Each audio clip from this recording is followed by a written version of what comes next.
So I'm here with James Hogan of Etihad Airways. James Hogan, there seems to be an increasing number of connections between the Gulf region and Ireland.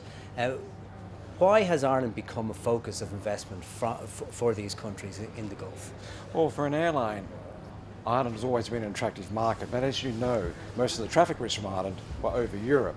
And when we opened up 5 years ago, we took a bet that Ireland could sustain its own direct route down to the Middle East. There's always been a strong community in the Middle East, an Irish community, business, very strong. But also we connect to Southeast Asia, to Melbourne, to Sydney, so with one stop we've been able to link Dublin to Southeast Asia, Oceania, Middle East. And that route has gone from 5 flights to weekly, now to 10 flights a week. And we operate these routes obviously as an airline to make money.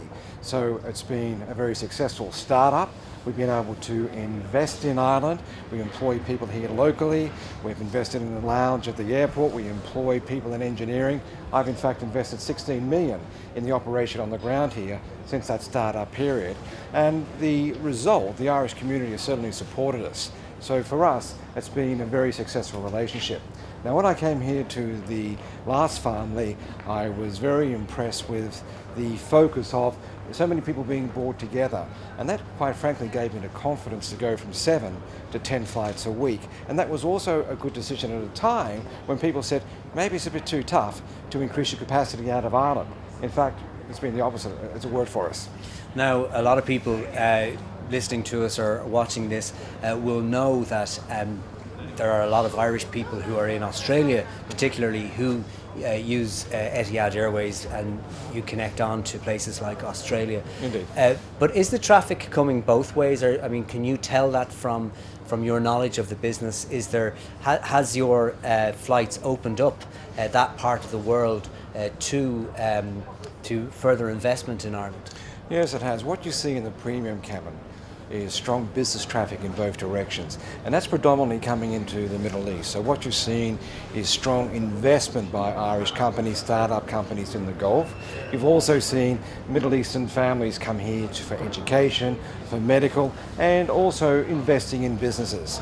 At the same time, if you take Australia, yes, we've taken people down to Australia, but we've worked very closely with Irish tourism to bring more Australians. You know, the strong Australian dollar, Australians are travelling and they've got options, and we're seeing strong flows into Ireland, and that's good for the community too, because that has a catalytic effect into the economy.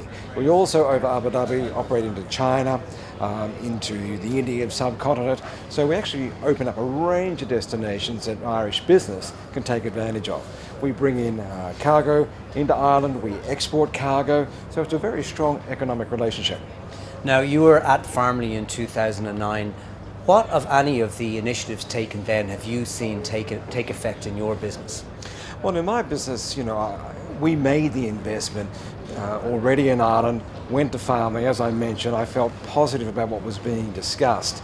We've been very heavily involved in endeavouring to attract more young Irish people into the company.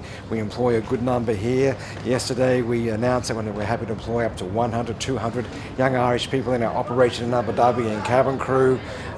So we're very focused on the competitiveness of Ireland, the educational standards of Irish youth, and we're looking to tap into that. You know, we are working through a tough cycle. It's a cycle that Ireland will come out of.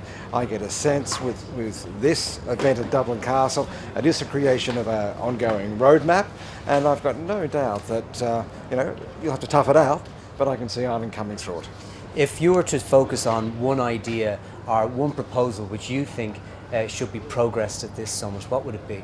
Well, obviously my sector is about tourism, travel, business, transportation. So the more flexible in regard to visa regulations, the more competitive the Dublin airport can be, the more integrated focus on Ireland as a destination are the key areas of focus for me, and they're the areas that I'll be talking about. Certainly building strong business links with the Middle East. You know, the Gulf countries have a track record of investment, building that relationship. Many European countries, the US, Australia are doing that. I would encourage Ireland to also look at the Gulf and be very active in that region for trade and investment opportunities. James Hogan, thanks very much. Pleasure, thank you. Great.